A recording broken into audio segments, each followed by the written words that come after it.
మీ అందరికి వందనాలండి. దేవుని నామ స్తోత్రం. మీ అందరికి మరొక్కసారి నూతన సంవత్సర శుభాభివందనాలు. అందరికీ నూతన సంవత్సర శుభాకాంక్షలు. ఇప్పుడు చదవండి బిగ్గరగా యెషయా గ్రంథం 54వ అధ్యాయం 8వ వచనం ఆలకిద్దాం. మహోద్రేకము కలిగి నిమిషం మాత్రం మీకు విముఖుడమై ఉన్నాను, నిత్యమైన కృపతో నీకేం చూపిస్తాను, వాత్సల్యం చూపుదును అని నీ విమోచకుడుకు యెహోవా సెలవిచ్చుచు వాగ్దానం చేస్తూ ఉన్నాడు. దేవుని స్తోత్రం కలుగును గాక. అందరూ మీ కుడి చెయ్యి ఆ వాగ్దానం మీద చేయి పెట్టి ప్రార్థన చేసుకునే ఎవరికి వాళ్ళు, నిత్యమైన కృపతో నాకు మీరు వాత్సల్యం చూపండి ఆయన అని ప్రార్థన చేసుకునే ఎవరికి వాళ్ళు.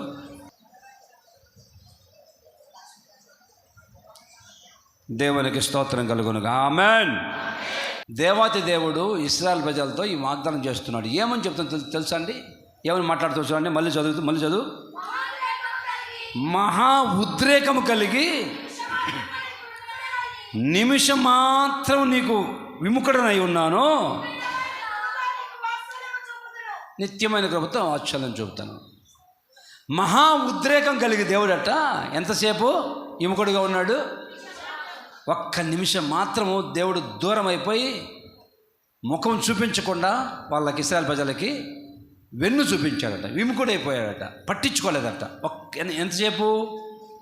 గంట కాదు, ఒక రోజు కాదు, 1 minute, ఒక్క నిమిషం మాత్రం వాళ్ళకి విముఖుడయ్యాడట. ఎందుకంటే నాకు ఉద్రేకం కలిగింది అంటాడు దేవుడు. మహా కోపం రగులుకుంది. దేవాదేవుడట ఇశ్రాయేలు ప్రజలను చూసి ఎట్లా, ఏ ఉద్రేకం? మామూలు ఉద్రేకం కాదు, మహా ఉద్రేకం కలిగిందంట దేవునికి.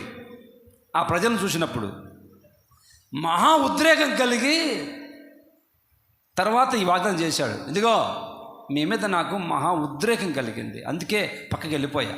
ఒక నిమిషం మాత్రము మిమ్మల్ని చూడకుండా, నా ముఖం కనిపించకుండా, మీ ముఖాలను చూడకుండా విముఖనైపోయాను, విముఖుడుగా ఉన్నాను. అయితే నిత్యమైన కృపతో మీకు వాత్సల్యం చూపబోతూ ఉన్నాను. మహా ఉద్రేకపడ్డాడంట. అంతకుముందు వాత్సల్యం చూపక మునుపు ఒకవేళ దేవుడు కోపపడితే, ఒకసారి నీ వైపు చూసి పళ్ళు పటపట కొరికాడనుకో దేవుడు ఉద్రేకపడి, ఏమవుతుంది మన పరిస్థితి?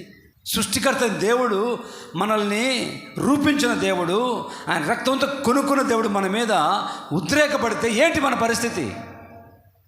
ఆయన కోపపడితే మన బతుకు ఎలా ఉంటుంది? చూడండి, కీర్తనల గ్రంథం 90వ కీర్తనలో 7వ చదవండి.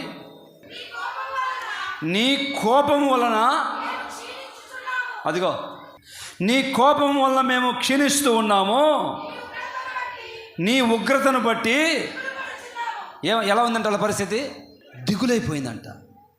దేవాది దేవుడే, సృష్టికర్త అయిన దేవుడే, పోషించే దేవుడు, సంరక్షించే దేవుడు, మనల్ని ఆదుకునే దేవుడు, ఆయన మన మీద కోప్పడితే, ఆయన మన మీద ఉగ్రత చూపిస్తే, మహోద్రేకం కలిగి మన మీద ఆయన చూపు నిలిపితే ఇక ఎవరు చెప్పుకుంటాం మనం?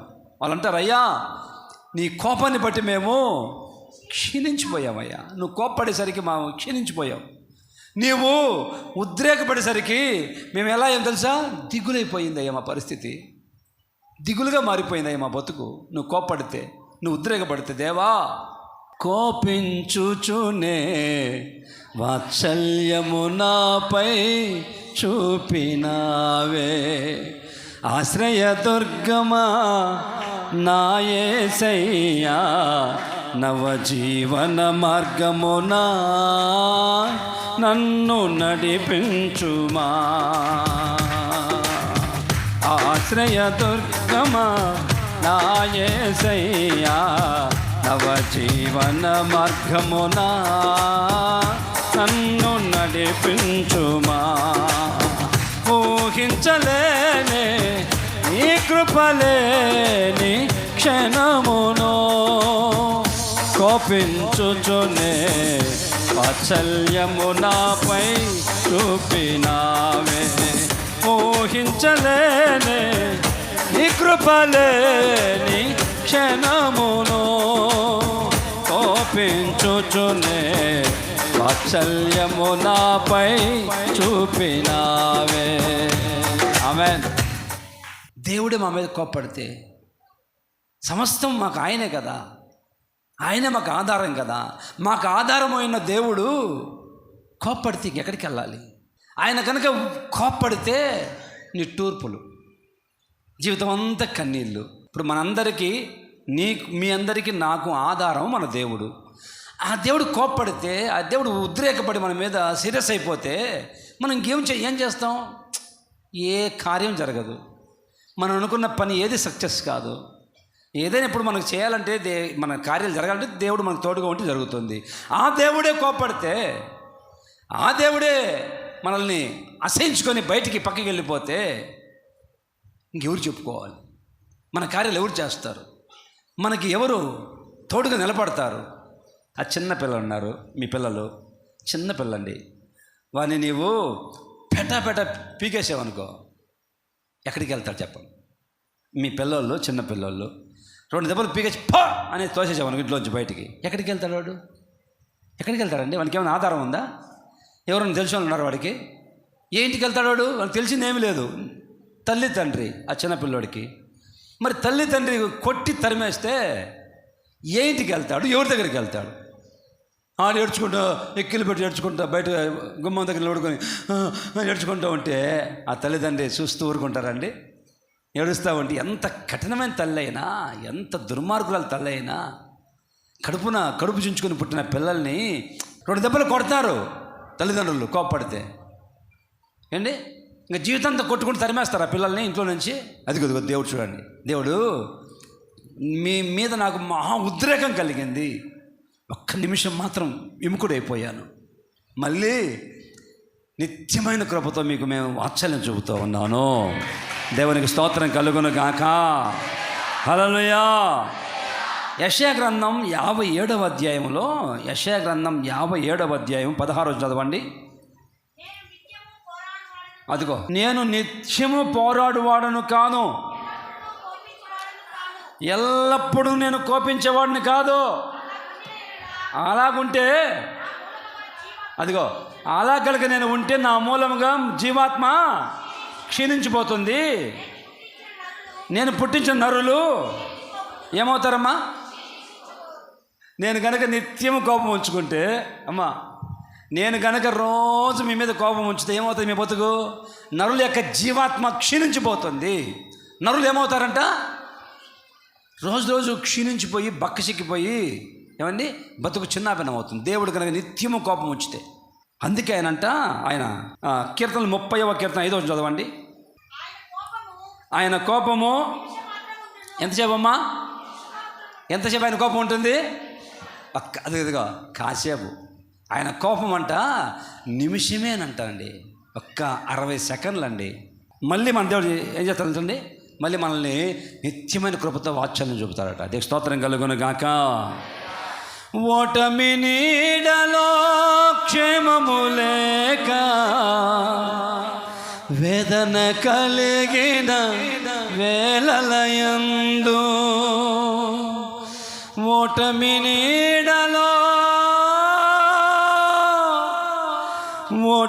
నీడలో క్షేమము లేక వేదన కలిగిన వేళలయందు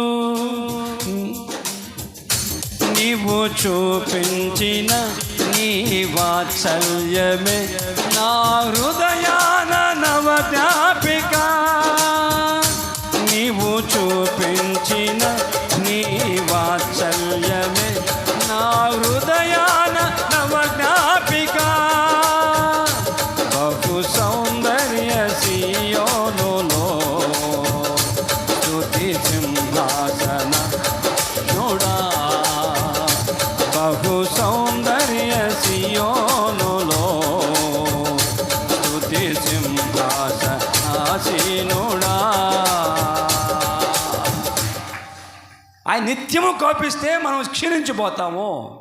మన జీవం అంటే ప్రాణం అండి. ప్రాణము సొమ్మసిల్లిపోతుంది, ప్రాణం సొక్కిపోతుంది, ప్రాణం ఏమండి అట్టడుగు దిగజారిపోతుంది. ప్రాణం ఇక అయిపోయింది, ఇక గిలగిల కొట్టుకోవాల్సిందే నిత్యము కోపిస్తే కనుక. అందుకే ఆయన కోపం నిమిషం మాత్రమే ఉంటుందంట.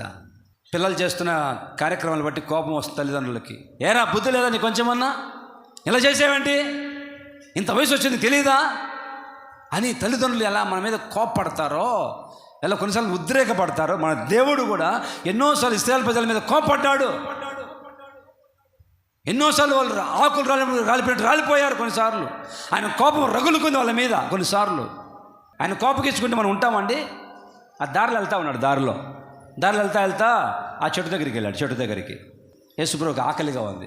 ఆ చెట్టు దగ్గరికి వెళ్ళి చూస్తే చెట్టులో పళ్ళు లేవు, అంజూరు పండ్లు లేవు. ఎందుకు ఈ చెట్టు అనవసరంగా బతికి, ఒక పండు కూడా లేదు ఆకలి తెచ్చడానికి అని జస్ట్ కొంచెం బాధపడి కోపడేసరికి చెట్టు ఎండిపోయింది.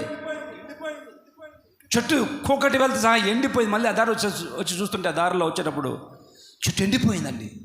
ఆయన కోప్పడితే జీవం క్షీణించిపోతుంది. ఆ చెట్టు ఎండిపోయినట్లుగా కొన్నిసార్లు కోప్పడతాడు దేవుడు మనం చేసే కార్యక్రమాల బట్టి, నువ్వు చేసే కొన్ని పొరపాట్లు బట్టి. ఆ కోపం వచ్చినప్పుడు ఏం చేయలేక ఆయన అలా పక్కకి వెళ్ళిపోతాడు. ఇలా ముఖం చూడలేరా కోపం వస్తుందని. ఒక్క నిమిషం విముఖుడిగా మారిపోయి మళ్ళీ వచ్చి నిత్యమైన కృపతో వాత్సల్యం చూపుతుంది. దేవుడి స్తోత్రం కలుగును కాక. ఆ పిల్లలు ఏడుస్తూ ఉంటే ఏ తల్లిదండ్రులకైనా బాధ కలగదండి, గుండె తరుక్కుపోదా? అందుకే ప్రభు అంటాడు, ఇదిగో ఇంతకాలం మీరు నాకు కోపం పుట్టించారు, బాధ కలిగించారు. నేను మిమ్మల్ని బట్టి కొంచెం బాధపడ్డాను, విముఖుడైపోయాను. నేను మీరు చేసిన పొరపాట్లు, మీరు చేసిన కార్యక్రమాలు, మీరు మాట్లాడిన మాటలు నా కోపం పుట్టించాయి. అయితే మీరు ఇప్పుడు కనుక నా వైపు తిరుగుతారా? నా వైపు తిరిగితే నేను మీ మీద వాత్సల్యం చూపుతాను. దేవుని స్తోత్రం కలుగును గాక. చదవండి ఒక మాట చదవండి. యోవేలు గ్రంథం 2వ అధ్యాయం 12-13 చదవండి. ఇప్పుడైనను మీరు ఉపవాసం ఉండి కన్నీరు విడుచుచు దుఃఖించుచు మనఃపూర్వకముగా తిరిగి నా యొద్దకు రండి. ఇదే యెహోవాకు, మీ దేవుడైన యెహోవా, అదిగో మీ దేవుడైన యెహోవా కరుణా వాత్సల్యములు గల వాడును, శాంతమూర్తియు, అత్యంత కృపగా. ఎట్లా మన దేవుడు ఎవరంట?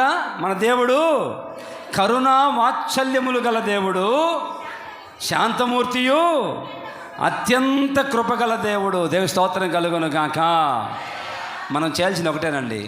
నువ్వు ఆయన వైపు తిరిగితే ఇప్పుడు, దేవా నేను పొరపాటు చేశానయ్యా, నేను తప్పు చేశాను, నేను కొంచెం మూర్ఖంగా ప్రవర్తించాను, నేను మనిషిని కదా, మట్టి బొమ్మను కదా అయ్యా, మట్టి బొమ్మను కాబట్టి కొన్నిసార్లు అయ్యా లోకాశలు పడిపోయానయ్యా, లోకం మమ్మల్ని ఆకర్షించింది, కొన్నిసార్లు పాపం మమ్మల్ని వెంటాడింది, ప్రేరేపించింది, కొన్నిసార్లు మూర్ఖంగా మాట్లాడాం, కొన్నిసార్లు అబద్ధాలు మాట్లాడాం, కొన్నిసార్లు మీకు విరోధమైన కార్యాలు చేసాం, వాక్యం ఇలాగ చెబుతూనే ఉన్నా వాక్యానుసారం నడుచుకోకుండా ఇంకొక విధంగా ప్రవర్తించాం. అయ్యా మేము ఎక్కడికి వెళ్తాం అని హృదయాన్ని చించుకొని కన్నీళ్లు కార్చి పశ్చాత్తపడి ఆయన వైపు తిరిగితేనట ప్రభువా అని. ఎన్నోసార్లు ఇశ్రాయేలు ప్రజలు తప్పు చేశారండి, పొరపాటు చేశారండి. దేవుని కోపం వస్తే వెంటనే వాళ్ళు పశ్చాత్తపడి, దేవా అయ్యా నిన్ను విడిచిపెట్టి ఎక్కడికి వెళ్తామయ్యా, నీవే కదా మాకు ఆధారం దేవా అని ఎప్పుడైతే ఇశ్రాయేలు ప్రజలు మొరపెట్టారో మళ్ళీ దేవుడు కోపపడిన దేవుడు, చంపేస్తా మోషే, నువ్వు పక్కకి వెళ్ళిపోయి చంపేస్తాను అని చెప్పిన దేవుడు వాళ్ళ కన్నీళ్ళు చూసి, వాళ్ళ బాధ చూసి, వాళ్ళ మొర్ర విని దేవాతి దేవుడు అంటారండి మళ్ళీ దిగి వచ్చి వాళ్ళ హక్కును చేర్చుకొని వాళ్ళని ప్రేమించి ఏంటారండి. ఇంకోటి చూడండి, చిన్నపిల్లలు మామూలుగా అడిగారనుకో ఏదైనా కొనిపెట్టమని, అప్పుడు కొనిపెట్టాం, పెద్దగా ఏదో ఒకటి కొనిపెడతాం. 4 దెబ్బలు కొట్టిన తర్వాత వాడిని వాడు ఏడుస్తూ ఉంటే కనుక అప్పుడు చూడండి ఎన్ని కొనిపెడతాం వానికి, వాడు ఏడుపు మానపడానికి, వాడు ఏడుపోవడానికి. అమ్మో ఇన్ని బొమ్మలేంటి ఇన్ని, మేము కూడా ఎన్నోసార్లు మా పిల్లలు కొట్టి ఇక వాళ్ళు ఏడుపు వాతలు పడితే నాకు బాధ కలిగిపోయి ఇక వాళ్ళకి ఆ టైంలో ఏది కావాలన్నా అంటారండి, వాళ్ళు అడగకపోయినా కానీ అన్నీ కొనిపెట్టి వాడు మళ్ళీ నవ్వేంతవరకు, సంతోషం కలిగేంతవరకు ముఖంలో అన్ని రకాలు కొనిపెట్టి అంటారండి. నా దేవుడు నీ మీద కోప్పడినప్పుడు ఏంటంటే నువ్వు ఏడుస్తూ ఉంటే, అయ్యా ఎక్కడికి వెళ్ళాలని ఏడుస్తూ ఉంటే ఆయన అంటాడు, నా తట్టు తిరిగితే మీరు కనుక నా వైపు తిరిగితే నిత్యమైన కృపతో మీకు వాత్సల్యం చూపుతాను. అత్యంత వాత్సల్యం కలిగిన దేవుడు మన దేవుడు. వాత్సల్యం అంటే ప్రేమ అండి, వాత్సల్యం అంటే ప్రేమ, దయ, కనికరం అండి. అత్యంత వాత్సల్యం గల దేవుడు. నువ్వు కోప్పడింది వాస్తవమే. ఇక్కడ చేరి వచ్చిన అందరి మీద దేవుడు కోప్పడ్డాడు, ఎన్నోసార్లు కోప్పడ్డాడు. ఎన్నోసార్లు కుటుంబ పరిస్థితులు తారుమారైపోయాయి. ఎన్నోసార్లు నీ బలహీనతలు ఏమండి వెంటాడాయి. కోప్పడ్డాడు దేవుడు కొన్నిసార్లు. కోప్పడి కొంతమందిని కొట్టాడు, కొంతమందికి ఇబ్బంది కలిగించాడు, కొన్ని కుటుంబాలని బాగా ఇబ్బంది పెట్టాడు దేవుడు. కోప్పడి ఇశ్రాయేలు ప్రజలు ఘోరంగా దెబ్బతిన్నారు దేవుని చేతిలో. కోప్పడినప్పుడు దేవుడు మళ్ళీ మొరపెట్టారు, మళ్ళీ ఏడ్చారు. ఏడిస్తే దేవుడు కనికరించి కృపచు అత్యంత వాత్సల్యం గల దేవుడు ఏమండి కన్నీళ్ళు ఖర్చు వైపు తిరిగితే ఆయన చలించిపోతాడు. ఆయన కనికరం గల దేవుడు. దేవుని స్తోత్రం కలుగును గాక. Praise the Lord. నేనండి నేను పొరపాటు చేశాను, తప్పు చేశాను అని ఒప్పుకొని ఆయన వైపు తిరిగితే కన్నీళ్ళు కార్చి ఏమండి ఈ మొదటి గడియల్లోనే, ఈ ప్రారంభంలోనే నా ప్రభు ఆయన వాత్సల్యం నీ మీద చూపబోతూ ఉన్నాడు. ఆమెన్. బాధలతో ఇక్కడికి వచ్చావేమో, బాధపడుతూ వచ్చామో గత సంవత్సరం 2024. ఈ సంవత్సరం ప్రభు చెప్తున్నాడు, నా వైపు తిరిగితే మీరు కనుక ఇప్పుడు ఇదిగో నిత్యమైన కృపతో మీకు వాత్సల్యం చూపుతాను. ఆమెన్. చదవండి ఒక మాట, విలాప వాక్యాల గ్రంథం 3వ అధ్యాయం 22 వచనం. యెహోవా కృపగలవాడు. చూడండి, యెహోవా కృపగల దేవుడు. ఆయన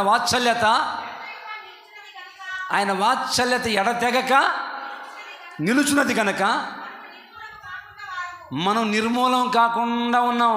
మన దేవుడు అత్యంత కృపగల దేవుడు, వాత్సల్యం చూపే దేవుడు కనుక ఇప్పటి వరకు నిలిచి ఉన్నాం, నిర్మూలం కాల. ఆయన కనుక వాత్సల్యం చూపకుండా ఉండింటే కనుక ఈ పాటికి ఏమైపోయే వాళ్ళము.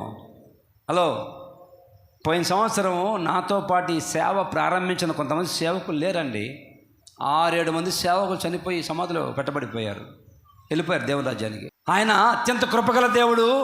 ఆయన వాత్సల్యత ఎడతెగక, అంటే ఎల్లప్పుడూ ఆయన వాత్సల్యత నీకు తోడుగా ఉంది కనుకనే నువ్వు నిర్మూలం కాలేదు. లేకపోతే ఏమవుతుంది నీ పరిస్థితి? ఆయన వాత్సల్యం కనుక చూపించకపోయింటే నీ స్థితి ఏమైంది? పాటికి మట్టిలో కలిసిపోయి ఉండేవాళ్ళు. ఆయన వాత్సల్యం కనుక చూపించకపోయి ఉంటే, నువ్వు చేసిన కొన్ని పనికిమాలిన కార్యక్రమాలకి ఆయన కృపగల దేవుడు కనుక, వాత్సల్యం చూపే దేవుడు కనుక నేనండి నిర్మూలం కాకుండా నేను ఆపుతా వచ్చాడు. కొన్నిసార్లు కోప్పడ్డాడు అంతే. ఆయన కనుక ఏమండి కృప చూపించకపోయి ఉంటే, వాత్సల్యం చూపించకపోయి ఉంటే ఈ పాటి ఎప్పుడో మట్టిలో కలిసిపోయి చెదలు పట్టేది మన పరిస్థితి. ఎంతమంది అండి ఏదైనా తోటలోకి వెళ్తే ఆదాము కోప్పడ్డాడు దేవుడు.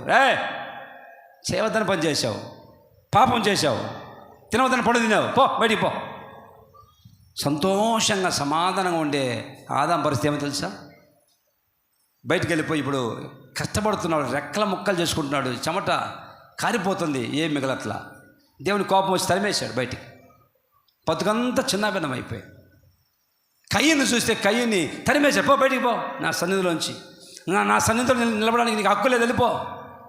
ఒకవేళ మనల్ని కనుక తరిమేసింటే మన పరిస్థితి ఏమయ్యేది? ఈ పాటికి నిర్మూలం అయిపోయేవాళ్ళు. ఈ పాటికి మన పరిస్థితి అడ్రస్ కూడా ఉండేది కాదు. దేవుడు వాత్సల్యం చూపి ఈ రోజు వరకు నిలబెట్టి కాపాడుతూనే ఉన్నాడు. దేవుని స్తోత్రం కలుగును గాక. ఆయన వాత్సల్యం చూపి మనల్ని నిర్మూలం కాకుండా కొన్నిసార్లు కోపడ్డాడు, కొన్నిసార్లు ఉద్రేకపడ్డాడు, కొన్నిసార్లు మనల్ని మళ్ళీ ప్రేమించి దగ్గర తీసుకుని వాత్సల్యం చూపుతూనే ఉన్నాడు. నేను మహా ఉద్రేకం కలిగిన వాడనై కాసేపు విముఖుడై ఉన్నాను, మళ్ళీ మీ మీద నిత్యమైన కృప చూపించి వాత్సల్యం చూపుతాను. దేవుని కోపం నీ మీద ఉండేదేమో ఒక పరీక్షించుకొని ప్రభువా ఆ కోపం తొలగించయ్యా, కృప చూపయ్యా అని ఆయన వైపు తిరిగితే నిత్యమైన కృపతో నీకు వాత్సల్యం చూపును గాక. ఆమెన్. అక్కడ ఇంకా చదవండి, అక్కడ కొన్ని మాటలు చూడండి. కొన్ని మాటలు చూస్తే అక్కడ యెషయా గ్రంథం 54వ అధ్యాయంలో వాగ్దానం దగ్గరనే మళ్ళీ చూస్తే 6-7 వచనం చదవనమ్మా. నీ దేవుడు ఈ మాట సెలవిచ్చుచూ ఉన్నాడు. నీ దేవుడు ఈ మాట సెలవిస్తూ ఉన్నాడు, విడువబడి దుఃఖాక్రాంతురాలైన భార్యను పురుషుడు రప్పించినట్లు, తృణీకరింపబడిన యవ్వనపు భార్యను పురుషుడు రప్పించినట్లు యెహోవా నిన్ను పిలుస్తున్నాడు. ఈ వాక్యానికి చాలామంది ఇక్కడ ఏమండి లింక్ అయి ఉన్నారు. విడువబడి దుఃఖాక్రాంతురాలైన భార్యను తన భర్త రప్పించుకున్నట్లు తృణీకరింపబడిన యవ్వనపు భార్యను, ఇదిగో ఈ సంఘంలోనే, ఎక్కడో కాదు, ఈ సంఘంలో, అన్నా మా ఆయన తరిమేశాడన్నా, నా భర్త నన్ను వదిలేశాడన్నా, పిల్లలు పుట్టలేదని వద్దుబా ఇంటికి రావట్లేదన్నా, పోయి ఉరేసుకుంది. ఎందుకమ్మా ఉరేసుకున్నావు? జస్ట్ ఒక్క 2 నిమిషాలు కనుక లేట్ చేసి అంటే చచ్చిపోయేది. అప్పటికే 4 బయటకు వచ్చింది. ఎందుకమ్మా అంటే మా ఆయన నన్ను పట్టించుకోలేదు, పిల్లలు లేరు నాకు, మా ఆయన పట్టించుకోలేదు, ఎందుకు ఈ బతుకు అనవసరం అని చెప్పి ఏమండి ఉరేసుకుంటే సమయానికి ఎట్లా వాళ్ళ మరిది వచ్చి తలుపు తడితే ఏమండి అప్పటికి ఎలాడుతుంది పేనకి. ఇంకా చూడు స్పష్టంగా దేవుడు ఎట్ట మాట్లాడుతున్నాడు విన్నారండి.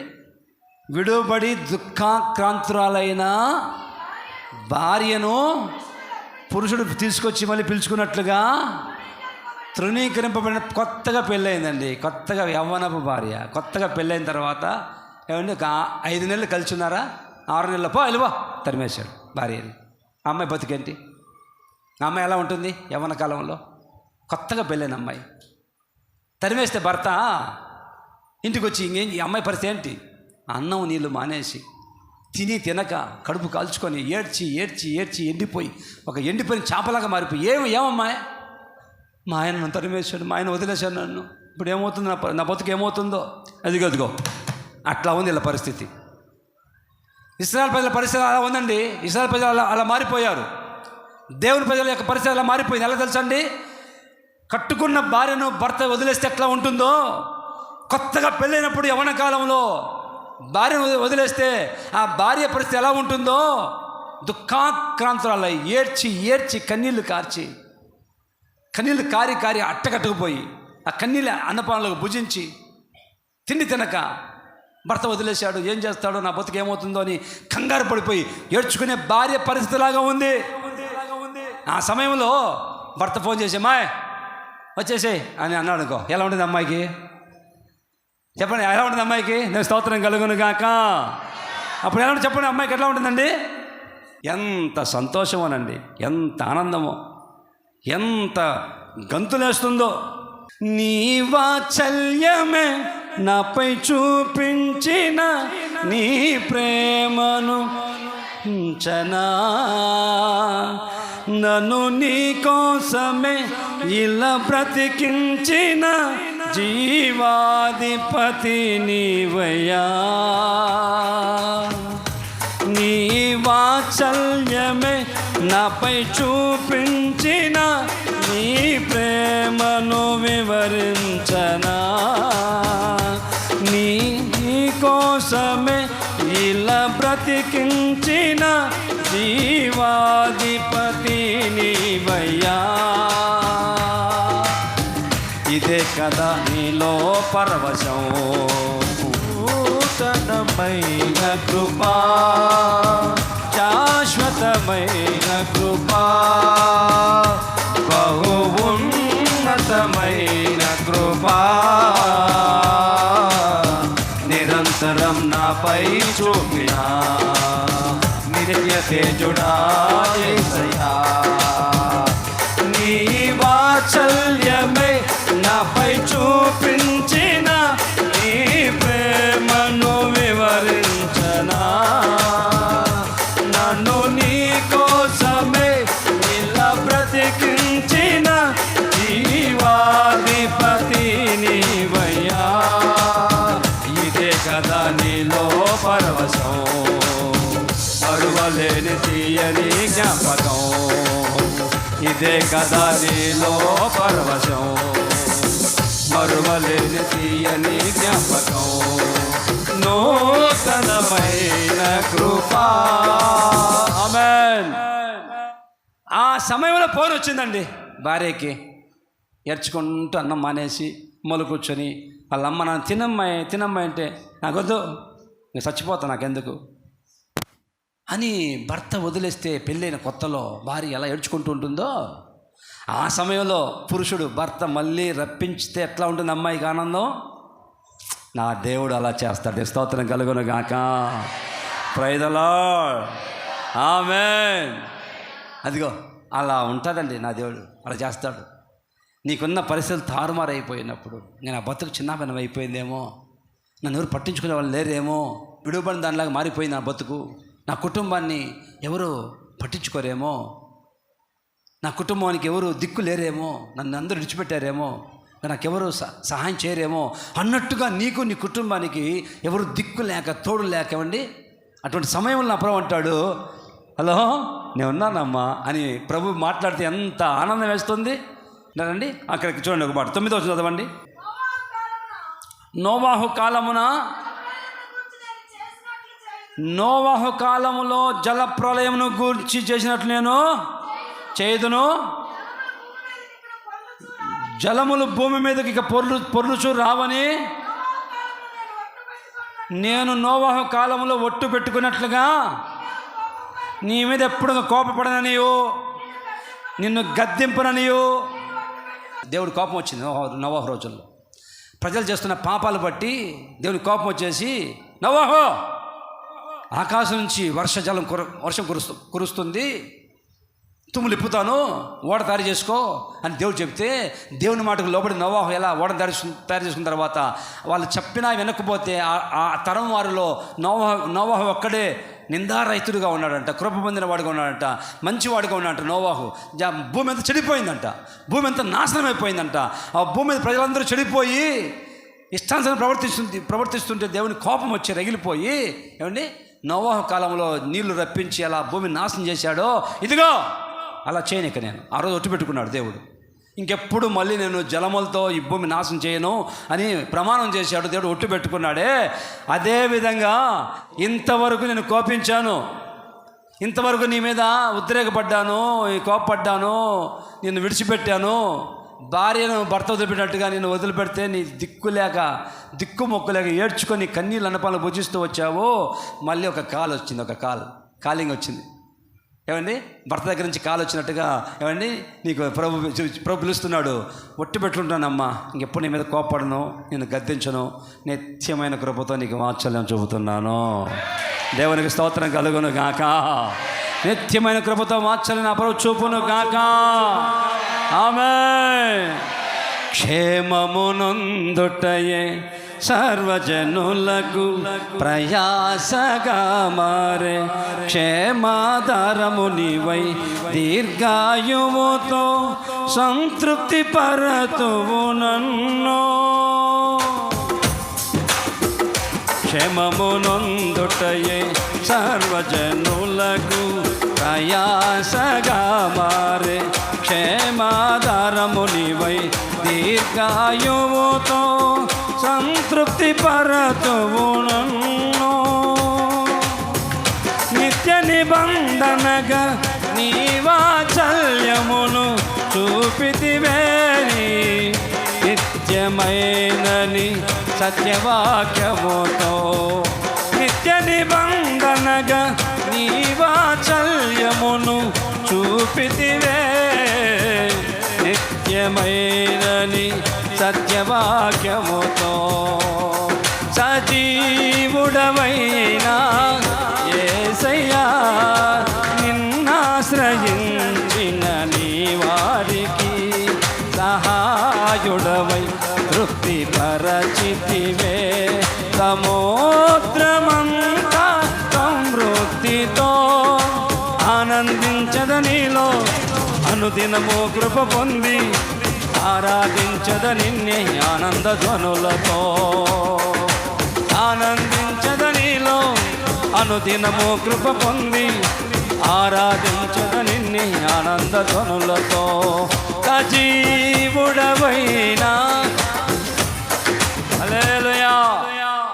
కోపం చూపించాడు, ఉద్రేకపడ్డాడు, కొన్నిసార్లు విడిచిపెట్టాడు. భార్యను భర్త వదిలిపెట్టాడు. మళ్ళీ భర్త ఫోన్ చేస్తే ఎంత సంతోషిస్తుందో భార్య. అలా ఆయన అంటాడు, ఒట్టు పెట్టుకుంటున్నా, ఇంకెప్పుడు నేనేమన్నాను, ఇంకెప్పుడు నీ జోలికి రాను, మా నిన్ను ఎప్పుడు కొట్టను తిట్టను అంటానండి. అట్లా కనుక భర్త ప్రమాణం ఏమండి ఒట్టు పెట్టుకుంటే ఇంక మీరు పడతారని మిమ్మల్ని మేము మామూలు ఉంటారండి అక్కళ్ళు. అట్లా ప్రమాణం చేశారంటే ఇంక మీరు మాట వింటారా? మీ నోరాడదు. స్తోత్రం. 100% ఇది 100% వాస్తవం, కరెక్టే. మీరు అనుభవించున్నారు. మీ చెయ్యి మీరు నోరు ఆపరు, వాడు చెయ్యి ఆపడు. వాడు కర్ర చేత పట్టుకొని వాయిస్తూ ఉంటాడు, మీరు నోరేమో ఆపరు. ఈరోజు ప్రమాణం చేస్తే దేవుడు, ఇదిగో మీ మీద ప్రమాణం చేస్తున్నా, ఒట్టు పెట్టుకుంటున్నా, ఎప్పుడు మేము విడిచిపెట్టను. గతంలో మిమ్మల్ని విడిచిపెట్టాను, ఇప్పుడు విడిచిపెట్టకుండా మీతోనే ఉంటాను, మీతో నేను ఉంటాను, నాతో మీరు ఉంటారు. స్తోత్రం కలుగును గాక. అదిగో నిత్యమైన, అంటే నిత్యము అంటే ప్రతి దినము ప్రతి సెకండ్ కృప చూపుతానే ఉంటాను. నా ప్రేమ, నా వాత్సల్యం మీ మీద చూపుతాను. ఈ సంవత్సరం అంతా నా దేవుడు మీ మీద వాత్సల్యం చూపును గాక, ప్రేమ చూపును గాక. కొన్నిసార్లు కోపడ్డాడు, కొన్నిసార్లు విడిచిపెట్టాడు, అయినా ఇప్పుడు ఎందుకు చెప్తున్నాడు, నిత్యమైన కృపతో మీ మీద వాత్సల్యం చూపుతాను. ఒక్క నిమిషం మాత్రమే మీకు ఎడముఖంగా వెళ్ళిపోయాను, ఎడబాటు అయిపోయాను, విడిచిపెట్టిపోయాను. ఇప్పుడు అట్లా కాదు. ఈ సంవత్సరం అంతా నేను మీతోనే ఉంటాను, మీలోనే ఉంటాను, మీ అడుగుల్లో ఏమండి, మీ అడుగుల్లో అడుగేసుకుంటూ వస్తాను. అవసరమైతే మిమ్మల్ని భుజాలు ఎత్తుకొని మోస్తాను. ఆమేన్. ఒక ఆయన బాగా బాధలు ఎక్కువైపోయాయంట. ఒక ఆయనకి బాధలు ఎక్కువైపోయి, ఏంటి భక్తి చేస్తున్నాను, బాధలు ఎక్కువైపోతున్నాయి, దేవుడు నన్ను విడిచిపెట్టాడేమో, దేవుడు నాకు తోడుగా లేడేమో అని రండి అని అనుకుంటుంటే ప్రభువు చెప్పాడంట, రే ఎందుకురా బాధపడిపోతాను, నిన్ను విడిచిపెట్టలేదురా, నీకు తోడుగా ఉన్నానురా అని చెప్తే, ఎక్కడ ప్రభువా, ఏది చూస్తే నడుచుకుంటూ వెళ్తుంటే అక్కడ ఈయన నడుచుకుంటూ వెళ్తుంటే ఈయన 2 అడుగులు పడతాయి, 2 అడుగులు, అక్కడ 4 అడుగులు పడుతున్నాయంట. అప్పుడు అర్థమైంది, ఓహో దేవుడు నాతో వస్తున్నాడు కూడా, నా 2 అడుగులు ఇంకొక 2 అడుగులు నా దేవుంటి. స్తోత్రం కలుగును గాక. ఈ 2 అడుగులు దేవుంటి, అమ్మ వస్తున్నాళ్ళే అని చెప్పేసి ఇంకా ఆయన బాధ అంతా తొలగించుకొని, ప్రభువా స్తోత్రం అయ్యా, నాతో ఉన్నావయ్యా, నాతో నడుస్తున్నావయ్యా అని సంతోషంగా వెళ్తున్నాడంట. కొంత దూరం వెళ్ళిన తర్వాత మళ్ళీ 2 అడుగులు కనిపించాయంట, ఇంక 2 లేవంట. మళ్ళీ ఏం ప్రభువా నన్ను వదిలిపెట్టావయ్యా, ఏమైందయ్యా, ఇందాక నాతో వచ్చావు కదా, నాతో పాటు నీ అడుగులు కనిపించాయి, ఇప్పుడు కనిపించలేదయ్యా, ఇంత అన్యాయం ఏంటయ్యా నీకు, నన్ను వదిలిపెట్టి ఎందుకు పోయావయ్యా, ఎక్కడికి వెళ్ళావయ్యా నన్ను వదిలిపెట్టి అని ఏడుస్తూ బాధపడుతుంటే, రే వదిలిపెట్టలేదురా, నీతో ఉన్నానురా, మరి నీ అడుగులే ఇందాక వచ్చాయిగా, అక్కడి నుంచి వస్తావంటే నావి ఉన్నాయి, నీవు ఉన్నాయి అడుగులు, 4 అడుగులు కనిపిస్తున్నాయి, 4 పాదాల గుర్తులు, ఇప్పుడు నావే ఉన్నాయి, నీ కాదురా తెలివి తక్కువడా, అవి నాయి, ఇక్కడ కష్టం లోయ వచ్చిందని చెప్పి నేను ఎత్తుకున్నాను, నిన్ను భుజాల మీదకి ఎత్తుకొని, అవి నా అడుగులు నీవి కాదు, ఇప్పుడు నువ్వు నా భుజాల మీద ఉన్నావు. దేవుని స్తోత్రం కలుగును గాక. నా దేవుడి సంవత్సరం అంతా నిత్యమైన కృపతో వాత్సల్యం చూపును గాక. అవసరమైతే నేను భుజాల మీద ఎత్తుకుంటాడు, నిన్ను విడిచిపెట్టాడు, ఇక ఎప్పుడు కోపపడ్డాడు. ఇంతవరకు కొన్నిసార్లు కోపడ్డాడు, కొన్నిసార్లు ఉద్రేకపడ్డాడు, కొన్నిసార్లు పళ్ళు కొరికాడు నీ మీద నువ్వు చేసిన పొరపాట్లు బట్టి. ఎందుకో ఈ సంవత్సరం ఆరంభం వరకు చెప్తున్నాడు, కోపాడును, మీ మీద ఒట్టు పెట్టుకుంటున్నా, మిమ్మల్ని విడిచిపెట్టను, మీతోనే ఉంటా, మిమ్మల్ని ఎత్తుకుంటాను, నడిపిస్తాను అని. చిన్నపిల్లల్ని ఎట్లా మనం సముదాయిస్తామో, నా ప్రభు అట్లా మనకు తోడుగా ఉండబోతున్నాడు, మనం ఎత్తుకోబోతున్నాడు. ఇప్పుడు చెప్పేది ఏంటంటే, ఆయన వాత్సల్యం ఎలా ఉంటుంది, దేవుడు చూపించే వాత్సల్యం ఎలా ఉంటుందో 1 లేదా 2 మాట చెప్పి ముగిస్తాను. దేవుడు వాత్సల్యం చూపితే ఏం చేస్తాడు ఆయన? వాత్సల్యం చూపి చూడండి, చదవండి యెషయా గ్రంథం 54వ అధ్యాయం 3వ వచనం చదవండి. కుడివైపునకును ఎడమ వైపునకును నీ వ్యాపిస్తావు, నీ సంతానము అన్యజనుల దేశమును స్వాధీనపరుచుకొనును. ఈ మాట నోట్ చేసుకోండి. పాడైన పట్టణమును, అదిగో పాడైపోయిన పట్టణములను నివాస స్థలములుగా నా ప్రభు చేయునుగాక. పాడైన పట్టణములను నివాస స్థలములుగా నా ప్రభు చేస్తాడు. అది వాత్సల్యం. స్తోత్రం కలుగునుగాక. వాత్సల్యం అంటే ఏమిటి? నిత్యమైన కృపతో నీకు వాత్సల్యం చూపుతాను అన్నాడే దేవుడు. ఏమిటయ్యా వాత్సల్యం? నీ వాత్సల్యం చూపిస్తే ఎలా ఉంటుంది? ఏమిటి నీ వాత్సల్యం అంటే, పాడైపోయిన పట్టణములను మళ్ళీ ఎలా చేస్తాను? అర్థమవుతుంది మీకు? పాడైపోయిన పట్టణాన్ని, పాడైపోయిన స్థలాన్ని, పాడైపోయిన ఇంటిని, దాన్ని ఎలా నేను మారుస్తాను? నివాస స్థలంగా చేస్తా. ఆయన వాత్సల్యం అంటే ఏమిటి? దేవుడు వాత్సల్యం చూపుతాను అంటున్నాడే, ఏమిటి అది అంటే, పాడైపోయింది స్థలం, అది పనికి రాకుండా పోయింది, అది ఎందుకు దానికి అది దేనికి ఉపయోగపడుతుంది? అది ఒక పట్టణం పాడైపోయిందండి. అంతెందుకండి, ఇప్పుడు మీరు టీవీలో చూసుంటారు, ఈ సంవత్సరం కాలంగా ఇజ్రాయెల్ దేశం మీదకి యుద్ధానికి వెళ్ళినప్పుడు ఇజ్రాయెల్ దేశం వాళ్ళు వెళ్ళి గాజా పట్టణాన్ని సిరియా దేశం మీద బాంబులేసి పాడు చేశారు. ఒకప్పుడు కలకల్లాడుతూ ఉండేది ఆ గాజా పట్టణం, గాజా అనే పట్టణం, సిరియా అనే దేశం. ఇప్పుడు చూస్తే ఆ గాజా పట్టణము ఏమంటే ఆ సిరియా ప్రాంతము పాడు దిబ్బగా మారిపోయింది. ఇల్లు లేవు, అపార్ట్మెంట్ లేవు. అంతెందుకండి, ఆ రష్యా ఉక్రెయిన్ మధ్య యుద్ధం జరుగుతూ ఉంది. యుద్ధం జరిగితే ఆ దేశం ఏమన్నా ఉందా చూడడానికి? ఒకప్పుడు కలకల్లాడుతూ ఉక్రెయిన్ దేశం అంటే ఎంతో అందంగా ఉండేది. యుద్ధం ప్రారంభం ఎప్పుడైతే రష్యా వాళ్ళు ఎప్పుడైతే వెళ్ళి యుద్ధం చేశారో ఆ దేశం ఎందుకు పనికి రాకుండా పోయింది. ఎక్కడ చూద్దామంటే ఏమండి సరైన కళగా కనిపించేది ఏమీ లేవు. ఏ బిల్డింగులు లేవు, ఏ చెట్లు లేవు, ఏ పంటలు లేవు. మొత్తం సర్వనాశనం అయిపోయింది, పాడు దిబ్బగా మారిపోయింది. ఒక యుద్ధం జరిగితే వార్తలు చూస్తుంటే వార్తలు ఆ గాజా పట్టణంలో ఇంట్లో కుటుంబంలో ఏమండి అందరూ చనిపోయారు, ఒక్కరు మిగిలారు. ఒక చిన్న బిడ్డ మిగిలిపోయింది ఆ ఇంట్లో. యుద్ధం జరిగితే ఆ ఇంట్లో అందరూ చచ్చిపోయారు, యుద్ధంలో ఒక్కరే మిగిలారు. ఏమండి అందరు కోల్పోయి ఒక్కరు మిగిలిపోయి, ఇల్లు కూలిపోయి, ఇల్లు లేక ఆ యుద్ధంలో ఊరంతా వల్లకాడైపోయి, కట్టుకున్న ఎంతో ప్రేమించి కష్టం రెక్కల ముక్కలు చేసి కష్టపడి సంపాదించి కట్టుకున్న ఇల్లు కూలిపోయింది. ఇప్పుడు ఇల్లు లేదు. యుద్ధంలో ఇల్లు కూలిపోయింది, కట్టుకున్న వాళ్ళు పోయారు, కన్నపిల్లలు పోయారు. ఆ కన్నపిల్లలు కళ్ళ ముందే రక్త మడుగులో గిలగలు కొట్టుకొని చనిపోతుంటే ఆ తల్లిదండ్రుల వేదన. యుద్ధంలో పాడైపోయింది దేశం, పాడైపోయింది పట్టణం, పాడైపోయింది ఇల్లు. అంతటి భయంకర పరిస్థితి మధ్యలో ప్రభు అంటే నీ వాత్సల్యం చూపుతాను. ఎలా ఉంటుంది ఈ వాత్సల్యం ప్రభువా? పాడైపోయిన పట్టణములను ఎలా చేస్తాను నేను? నివాస స్థలంగా మళ్ళీ చేయబోతూ ఉన్నాను. దేవునికి స్తోత్రం కలుగును గాక. ఒక కట్టడం పాడైపోతే దాన్ని అసాధ్యం మళ్ళీ కట్టడం. ఆ దేశం ఇప్పుడు మళ్ళీ కట్టాలంటే, ఆ గాజా పట్టణాన్ని మళ్ళీ ముందున్న రీతి కట్టాలంటే అస్సలు జరిగే పనే కాదు. ఆ గాజా పట్టణాన్ని మళ్ళీ సేమ్ అట్లాగే కట్టాలంటే ఏమొక 200 సంవత్సరాలు పడుతుంది, 200 సంవత్సరాలు పడుతుంది. ఆ పట్టణాన్ని మళ్ళీ యాజ్ ఈజీగా కట్టాలంటే అది జరిగే పనే కాదు. 200 సంవత్సరాలు పడుతుంది మళ్ళీ, అయినా కుదరదు. ఎన్ని లక్షల కోట్లు పెట్టినా మళ్ళీ పూర్వ వైభవం రాదు ఆ పట్టణానికి. ఖాళీ బూడిదైపోయింది. హలో విన్నారండి? హిరోషిమా నాగాసాకి మీద అణుబాంబు వేశారు జపాన్ దేశంలో, అమెరికా వాడు. ఇప్పుడు అక్కడ గడ్డి కూడా మొలవదు, పాడైపోయింది అది. ప్రభు అంటాడు ఆ పాడైపోయిన దాన్ని, ఆ పాడైపోయిన పట్టణాలను నివాస స్థలాలుగా నేను చేస్తాను. దేవునికి స్తోత్రం కలుగును గాక. అది వాత్సల్యం అంటే. దేవుడు చూపించే వాత్సల్యం ఎలా ఉంది ఏంటంటే, పాడైపోయిన దానిని ఈరోజు నేను మళ్ళీ నివాసస్థలంగా చేయబోతూ ఉన్నాను. ఆమేన్. నీ ఇల్లు పాడైపోయిందా? నీ భర్త పాడైపోయాడా? నీ పిల్లలు పాడైపోయారా?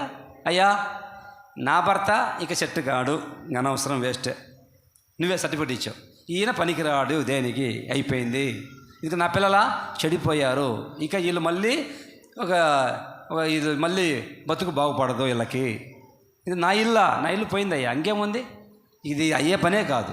నా ప్రభు అంటాడు పాడైపోయిన దానిని నివాసం అంటే మళ్ళీ చక్కగా నివాసం ఉండేటట్లుగా అన్ని అంగులతో అన్ని ఆర్భాటాలతో నేను కట్టి నివాస స్థలంగా చేస్తాను. అంటే పాడైపోయిన దానిని నా ప్రభు మళ్ళీ సరిచేసి నివాసయోగ్యంగా నీకు ఉపయోగపడే రీతిగా మార్చబోతూ ఉన్నాడు.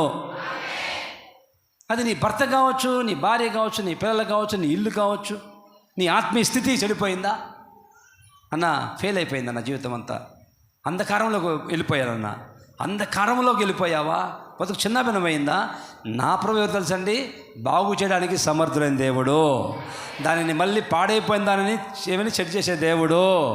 ఒకసారి ఇర్మియా అంటాడు, ఇర్మియా కుమ్మరింటికి వెళ్ళు అన్నాడు. ఎందుకయ్యా, ఎందుకు కుమ్మరింటికి అంటే, ఒకసారి వెళ్ళురా అన్నాడు. కుమ్మరింటికి వెళ్తే ఆ కుమ్మరివాడు ఏమండి సారె మీద కొండ చేస్తా ఉన్నాడు. కొండ వెళ్ళి చూడు అన్నాడు దేవుడు ప్రవక్తకి. చూడమంటే చూస్తే కుమ్మరి కొండ చేస్తూ ఉన్నాడు. చేస్తూ ఉంటే ఆ కొండ ఏమంటే ఒక ఆకారం వచ్చిన తర్వాత కొంచెం ఏదో నొక్కుపోయింది, కొంచెం సొట్టపోయింది. మళ్ళీ ఆ కుమ్మరి దాన్ని అంతా ముద్దగా పిసికాడు. పిసికి మళ్ళీ చేస్తా ఉన్నాడు. నా పరలోకపు తండ్రి, నా మంచి కుమ్మరి, నీకిష్టమైన పాత్రను చేయా నన్ను విసిరేయక సారెపై ఉంచావా. నీకిష్టమైన పాత్రను చేయా నన్ను విసిరేయక సారెపై ఉంచావా. జ్యోతిర్మయుడా, నా ప్రాణ ప్రియుడా, స్తుతి మహిమలు నీకే.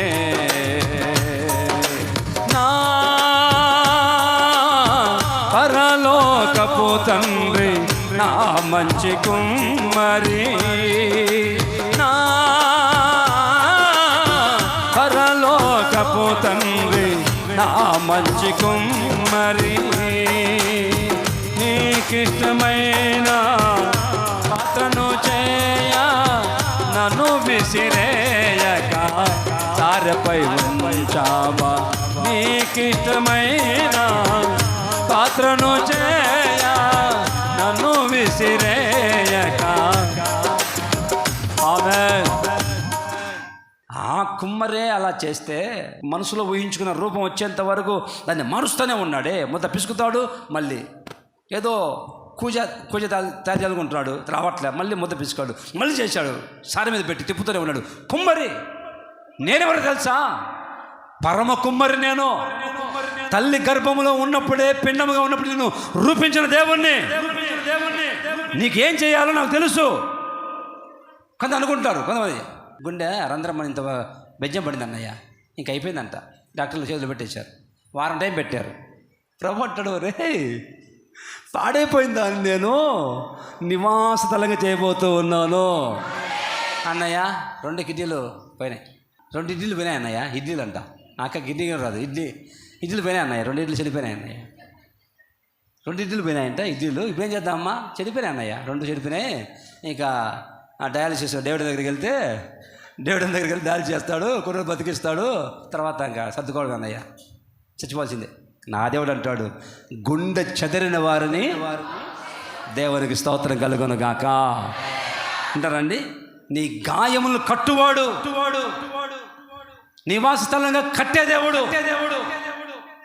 కిడ్నీ పోయినా, గుండె పోయినా, ఏది పోయినా నా ప్రభు అంటాడు, పాడైపోయిన దానిని నేను నివాస స్థలంగా బాగు చేస్తానమ్మా.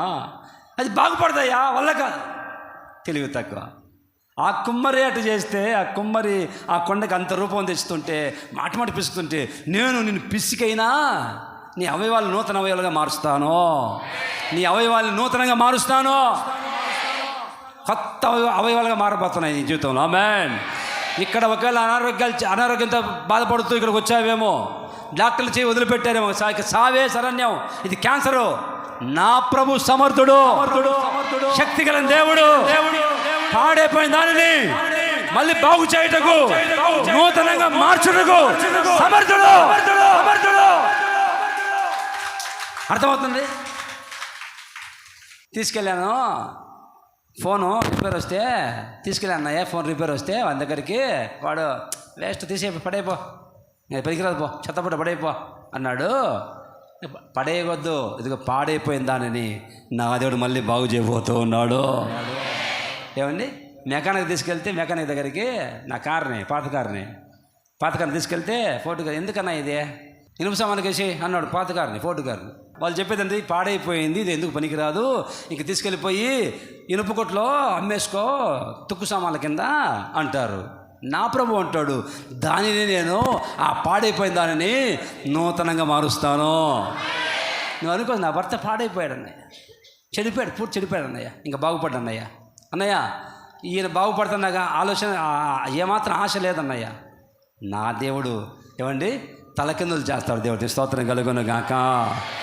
పాడైపోయిన దానిని నేను మళ్ళీ నివాసంగా, మళ్ళీ ఉపయోగపడేటట్టుగా, ఏమండి మళ్ళీ ప్రశాంతంగా పోయి అక్కడ కాపురం ఉండేటట్లుగా. అది పాడైపోయింది ఒకప్పుడు బంగ్లా, అబ్బా ఇది పనికిరాదు అని అనుకున్నారా? నా ప్రభు కొత్తగా మారుస్తాడు. అక్కడికి వెళ్ళి మళ్ళీ ప్రశాంతంగా జీవించేందుకు చేస్తాడు. నీ జీవితంలో అలాంటి కార్యాలు చేయబోతూ ఉన్నాడు. నా ప్రభు అంటాడు ఈరోజు, ఇక నా భర్త, కొంతమంది అంటున్నారు మాట్లాడాలనే ఛాన్సే లేదన్నయ్య, అయిపోయింది, సాతాను వల్లకి వెళ్ళిపోయాడు అన్నయ్య, సాతాను వలలో పడిపోయాడు, సాతాను బంధించిందన్నయ్య, ఇక రావడం అసాధ్యమన్న. నా దేవుడు ఈడ్చుకొస్తాడు, చెవు పట్టుకుంటాడు, జుట్టు పట్టుకుంటాడు, ఈడ్చుకొచ్చి సరి చేస్తాడు, మళ్ళీ బతుకు మారుస్తాడు నా దేవుడు అన్నా అంట ఒక ఆయన. అయితే మీ దేవుడు నిజమైన దేవుడు అయితే నన్ను మార్చమను, చూద్దాం, మారుస్తాడు.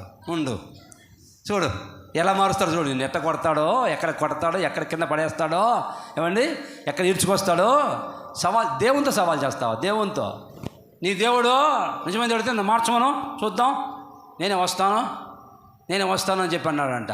అన్నారండి దేవుడు ఎట్లా మారుస్తాడో ఏసన్న గారు చెప్తుంటాడు. ఏసన్న గారు ఏంటండి ఒక విషయం, ఆమె అంట మామూలుగా చుట్టదనంలో 40 సంవత్సరాల అనుభవం అంట, లేమల దగ్గర. ఒక ఆమె చుట్టదనంలో 40 సంవత్సరాలు సీనియర్ అంట. నన్నెవరు మార్చలేరు అనిందంట. అన్నారా ఏమండి? ఎంత తుఫాన్లో అయినా సరే, తుఫాన్ వస్తున్నా కానీ ఒక కగ్గిపుల్లతో చుట్ట వెలిగిస్తుందంట. ఆడ మనిషి, మగోళ్ళు చేత కాక చుట్ట వెలిగించుకోవడం. నాగరత్నం ఏం పేరు నాగరత్నం ఈ తుఫాన్లో మా అగ్గిపెట్టి వెలగట్లేదు, చుట్ట వెలిగించు అని ఆమె దగ్గరికి వెళ్ళి ఆమె ఒక కగ్గిపుల్ల, ఎంత తుఫాన్లో అయినా ఒక కగ్గిపుల్లతో చుట్ట వెలిగిస్తుందంట. 40 సంవత్సరాల సీనియర్ అంట చుట్టదారంలో. గుంటూరు జిల్లా, గుంటూరు పక్కన నెడుమొక్కల ఏరియాలో నాగరత్నం పేరు. వింటారండి? వింటారా? ఎవరు చెప్పినా లెక్కే చేద్దరు. చుట్ట మానడం, చుట్ట తాగడం మానదంట. ఒకరోజు ఏసన్న గారి దగ్గరికి వచ్చిందంట. వస్తే వాళ్ళు చెప్పారు, ఇంట్లో వాళ్ళు చెప్పారంట, అన్నయ్య ఈమెకి చుట్ట తాగడం అలవాటు, చుట్ట మాందన్నయ్య, సవాల్ చేస్తుంది అని ఏసన్న చెప్పాడు. ఏసన్న గారు ఇక నువ్వు చుట్ట తాగపో అన్నాడంట. ఆయన చెప్తే తాగనా అనేసి పోయి ఉన్నారండి. చుట్ట ఎలిగిద్దాం అనుకుంటే చేయి రావట్లేదంట. చుట్ట ఎలిగిద్దాం అనుకుంటే చెయ్యి పట్టుకుపోయిందంట.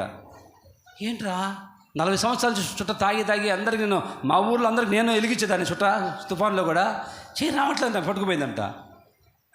చెయ్యి తాగుదామంటే చెయ్యి రావట్లా. అరే ఏదో ఆయన మంత్రం వేశాడు, ఏసన్న గారు మంత్రం వేశాడు నాకు అని చెప్పేసి ఒకరోజు హాస్పిటల్కి వెళ్దామని చెప్పి వెళ్తా బస్సులో ఆ గవర్నమెంట్ల మీదకి వెళ్తా గవర్నమెంట్ మీదగా ఆ సిలువ కనిపిస్తుంటే అక్కడ సిలువ దగ్గరగా ఆ బస్సు అక్కడికి వచ్చినప్పుడు, అయ్యా ప్రభా, అయ్యా డాక్టర్ల దగ్గర వెళ్తున్నాను, అవుతుందో కాదు, నన్ను బాగు చేస్తే నేను చుట్ట మానేసి నీ దగ్గరికి వస్తానయ్యా అనిందంట. బస్సులో వెళ్తా ఆ మాట అనుకుందంట మనసులో. ఈ చెయ్యి పట్టుకుపోయింది అయ్యా, ఇప్పుడు 2 నెలలు అయిందయ్యా, చుట్ట తాగట్లేదు, 2 నెలలు పట్టుకుపోయింది, ఈ చెయ్యి బాగు చేస్తే చుట్ట మానేస్తానయ్యా, నీ మందిరానికి వస్తానయ్యా అని బస్సులో అనుకునిందంట. ఆ మందిరం మీదుగా బస్సు వెళ్తున్నప్పుడు అనుకునేసరికి గోరంట్లోకి వెళ్ళేసరికి చెయ్యి బాగుపోయిందంట. స్తోత్రం కలుగును గాక. బస్సు వెళ్తున్నప్పుడే గోరంట్లోకి వెళ్ళేసరికి చెయ్యి బాగుపడిపోయిందంట. అంటే బస్సు ఆపో అని చెప్పి బస్సు ఆపేసి నడుచుకుంటూ వచ్చేసి ఉన్నారండి. 40 సంవత్సరాలు చుట్ట తాగుతూ ఉన్నా. ఈ ఏసన్న గారి దగ్గరికి వస్తే చుట్ట తాగోపో అన్నాడు. మరి ఆయన మాట ఏందో నా చేయి పట్టుకుపోయింది. ఇప్పుడు బస్సులో వెళ్తూ ఉంటే మనసులో అనుకున్నా, ఆ సిలువ వైపు చూసి, అయ్యా బాగు చేస్తే, అయ్యా ఈ చెయ్యి కనుక సరిగ్గా వస్తే నేను మా చుట్ట మానేస్తాను, నీ సన్నిధికి వస్తాను, మందిరానికి వస్తాను అయ్యా అనుకున్నాను. వెంటనే నా చెయ్యి బాగుపడిపోయింది హాస్పిటల్కి వెళ్ళకుండానే.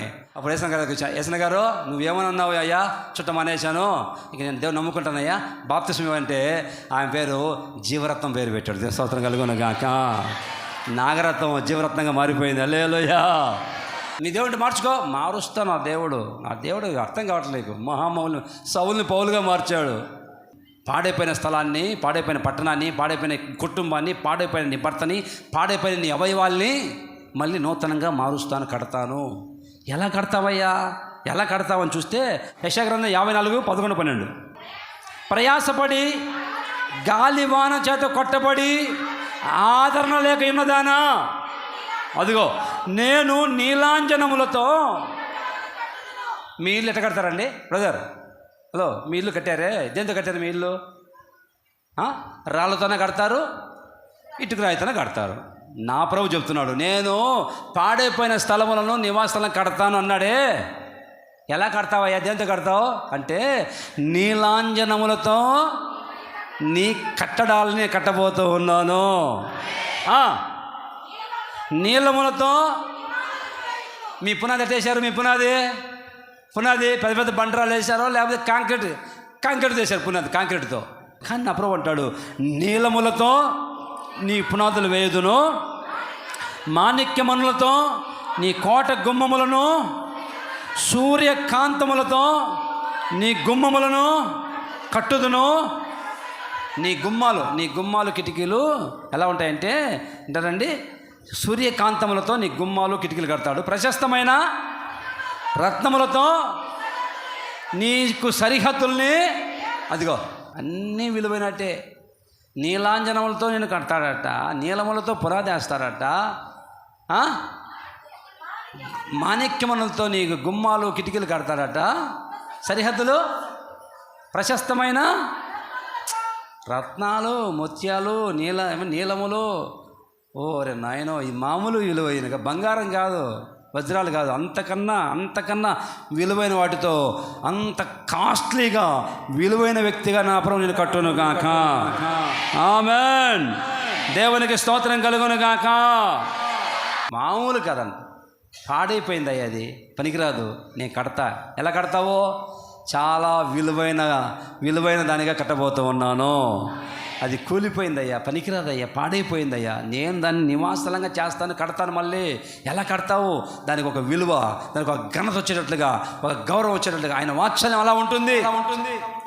నా దేవుడు వాత్సల్యం చూపితే అలా చూపిస్తాను నా దేవుడు నీ మీద. పాడైపోయిన నీ జీవితాన్ని మళ్ళీ కడతాడు. ఎలా కడతాడంటే ఒక ఉన్నతమైన, విలువైన, ఘనమైన పాత్రగా నా ప్రభు చేయును గాక. ఆమేన్. యెహోవా ఇల్లు కట్టించిన ఎడల, ఆయన కట్టించకపోతే మన వల్ల కాదు, మనం కట్టుకోలేము. దేవుడు కట్టిస్తాడు, దేవుడు కడతాడు. ఆయన కట్టించకపోతే మన వల్ల మనం కట్టలేము. అక్కడ చూస్తే కీర్తనల గ్రంథం 147:2 చదువు. యెహోవాయే ఏదని కట్టాడు? యెహోవా యెరూషలేమును. అదిగో ఇజ్రాయెల్ దేశంలో యెరూషలేం పట్టణం ఉంది, ప్రపంచానికి తలమానికంగా ఉంది. యెహోవాయే యెరూషలేమును కట్టేవాడు. దానికి ఎంత ఘనత తెలుసా అండి? ఎంత ఘనత తెలుసా? ఇజ్రాయెల్ దేశానికి ఎంత ఘనత అంటే, ఎంత గౌరవం అంటే, ప్రపంచ దేశాలన్నీ దాని వైపు చూస్తాయి. అంతగా దేవుడు ఘనంగా ఆ దేశాన్ని నిర్మించాడు. ఆ దేశాన్ని అంతగా దేవుడు ఘనపరిచాడు. ఎందుకు తెలుసా? అది యేసుప్రభు పుట్టిన దేశం. యేసుప్రభు పుట్టిన దేశము యెరూషలేం కట్టాడు ఆయన. నా ప్రభు దాన్ని కట్టినట్టుగా నిన్ను కడతాడు. ఆ దేశానికి ఎంత ఘనత తెలుసా అండి? ఎంత ఘనత! ప్రపంచంలో ఏదైనా ఒకటి కొత్తది వస్తువు కనిపెట్టారంటే యూదులే, జ్యూస్ మాత్రం కనిపెడతారు. ఆ దేశంలోకి మేము వెళ్ళి అడుగు పెట్టాం.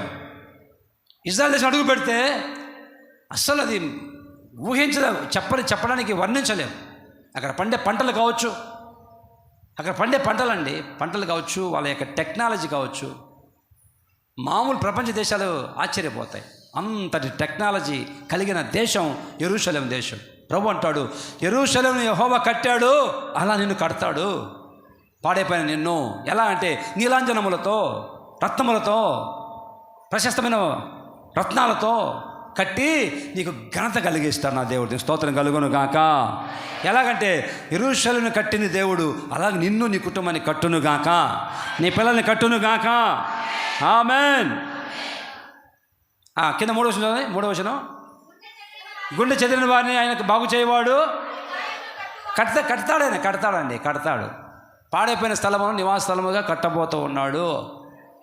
అది ఎలా కడతాడు అంటే ఒక ఉన్నతమైన ఘనత కలిగేటట్లుగా యెరూషలేం కట్టినట్టుగా కడతాడు. ఈరోజు మిమ్మల్ని అందరూ నా ప్రభు ఘనత కలిగేటట్లుగా కట్టును గాక. మీ కుటుంబాలు ఆ విధంగా వర్ధిల్ల చేయును గాక. ప్రపంచ దేశాలకు తలమానికంగా ఉంది ఇజ్రాయెల్ దేశం. అట్లాగా నిన్ను, నీ కుటుంబాన్ని అంత పేరు ప్రఖ్యాతులు కలిగేటట్లుగా, అంత ఘనత కలిగేటట్లుగా నీలాంజనములతో, రత్నములతో ఏమండి కట్టినట్టుగా నా ప్రభు నేను కట్టబోతూ ఉన్నాడు. విలువ లేకుండా బతుకుతున్న నీ కుటుంబానికి, నీ పిల్లలకి, నీ భర్తకి విలువ, ఘనత కలిగేటట్లుగా నా ప్రభు మళ్ళీ అంటారు, పాడైపోయిన దాన్ని అంతటి ఈ రాత్రి నేను మళ్ళీ వాత్సల్యం చూపిస్తాను. ఏమిటై నీ వాత్సల్యం అంటే, పాడైపోయిన నిన్ను, నీ కుటుంబాన్ని, నీ ఇంటిని, నీ పిల్లల్ని నేను నివాస స్థలం కట్టబోతున్నాను. మళ్ళీ నివాసం ఉంటారు, అక్కడ ప్రశాంతంగా ఉంటారు. ఎలా ఉంటుందంటే ఒక గొప్ప ఘనత కలిగేటట్టుగా ఉంటుంది. ఆమేన్. అది వాత్సల్యం అంటే. నీకు వాత్సల్యం ఎట్లా చూపిస్తాడు దేవుడు అంటే, పాడైపోయి నేను కట్టబోతున్నాడు. నీ పిల్లలు చెడిపోయారా? కట్టబోతున్నాడు నా దేవుడు. నీ ఇంటిని కట్టబోతున్నాడు. నీ భర్తను కట్టబోతున్నాడు, నీ కుటుంబాన్ని కట్టబోతున్నాడు. కట్టునుగాక, ఘనత కలిగేటట్లుగా చేయనుగాక. ఆమెన్. హల్లెలూయా. లేచి నిలబడి అందరూ ప్రార్థన చేసుకోవాలి. ప్రభువా సహాయం. అందరు నోటి తెచ్చి ప్రార్థన చేసుకో. నా మీద వాత్సల్యం చూపేసాయి అని అడుగు, ప్రభువుని అడుగు. ఈ సంవత్సరం ప్రభు వాగ్దానం చేస్తున్నాడు, నిత్యమైన కృపతో నీకు వాత్సల్యం చూపుతానని. ప్రభు అయ్యా సహాయం చేయను ఆయన.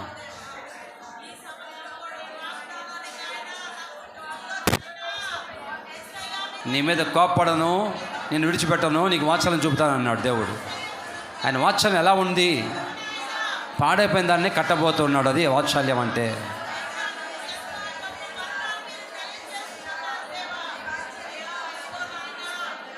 నాయనా కృప చూపయ్యా, వాత్సల్యం చూపేసయ్యా నా మీద, నా కుటుంబం మీద వాత్సల్యం చూపు తండ్రి.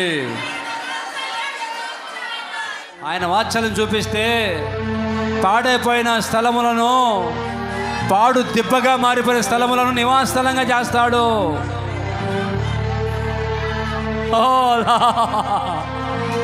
తండ్రి దేవా, నా కుటుంబాన్ని కట్టండి, నా భర్తను మార్చండి, నా పిల్లల్ని కట్టండి యేసయ్యా. అడుగు, నోరు తెరిచి ప్రభుని అడుగు.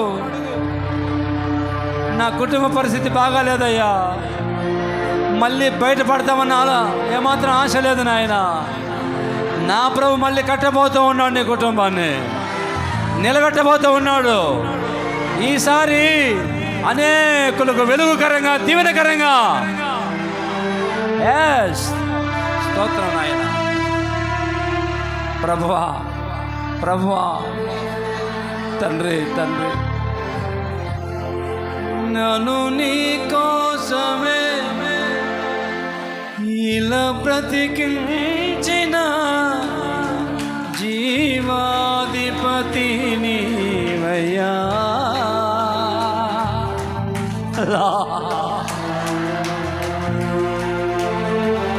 నీ వాత్సల్యమే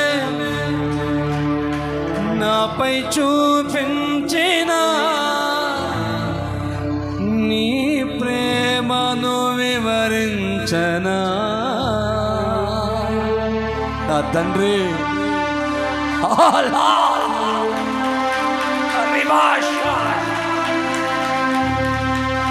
నన్ను నీ కోసమే ఇలా బ్రతికించిన జీవాధిపతి నీవయ్యా. ప్రభువా, దేవా, నాయనా, గత కాలంలో నీ మీద కోపడ్డాడు, గత కాలంలో నిన్ను విడిచిపెట్టాడు. ఇప్పుడు ప్రభు చెబుతున్నాడు, ఇక నేను నీ మీద కోపడను, బొట్టు పెట్టుకుంటున్నానమ్మా, నిన్ను విడిచిపెట్టనమ్మా, నిన్ను ఎన్నడూ విడిచిపెట్టను, నిన్ను విడువను, ఎడబాయను. నిత్యమైన కృపతో నీకు వాత్సల్యం చూపుతాను. ఆయన కృప ఎలా ఉంటుంది, ఆయన వాత్సల్యం ఎలా ఉంటుందో తెలుసా? ఆయన వాత్సల్యం చూపిస్తే పాడైపోయిన పట్టణాన్ని మరలా నివాస స్థలంగా కట్టే దేవుడు. ఎస్ ఎస్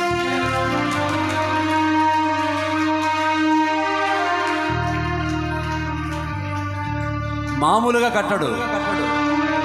నీలాంజనములతో, నీలములతో, ప్రశస్త రత్నములతో కట్టబోతూ ఉన్నాడు నిన్ను. ఒక విలువైన ఘనమైన కుటుంబముగా, ఘనమైన వ్యక్తిగా కట్టబోతూ ఉన్నాడు నా దేవుడు. ఇంతవరకు నీకు విలువ లేదు, ఘనత లేదు నీ కుటుంబానికి. ఈ రోజు నుంచి నా ప్రభు నీ కుటుంబాన్ని కట్టి ఘనపరచబోతూ ఉన్నాడు. యెరూషలేమును కట్టిన దేవుడు. ఆయన వాత్సల్యం అలా ఉంటుంది, ఆయన వాత్సల్యం అలా ఉంటుంది. అందరు ప్రార్థన చేసుకోవాలి, అందరు ప్రార్థన చేసుకోవాలి. యేసయ్యా, నీకే స్తోత్రాలు, వందనాలు తండ్రి. ఈ 2025 సంవత్సరం మీరు మాతో మాట్లాడిన ప్రతి మాట కొరగా ఈ స్తోత్రాలు నాయన. నిత్యమైన కృపతో నీకు వాత్సల్యం చూపుతానని వాగ్దానం చేశావు నాయన. మహా ఉద్రేకంతో కోపంతో కొన్నిసార్లు మా మీద రగిలిపోయావు. మమ్మల్ని కొన్నిసార్లు విడిచిపెట్టి దూరంగా వెళ్ళిపోయావు. ఇప్పుడు కోపపడను, విడిచిపెట్టను చెబుతూ వచ్చారు నాయన. నీ వాత్సల్యం ఎలా ఉంటుందో చెబుతూ వచ్చారు నాయన.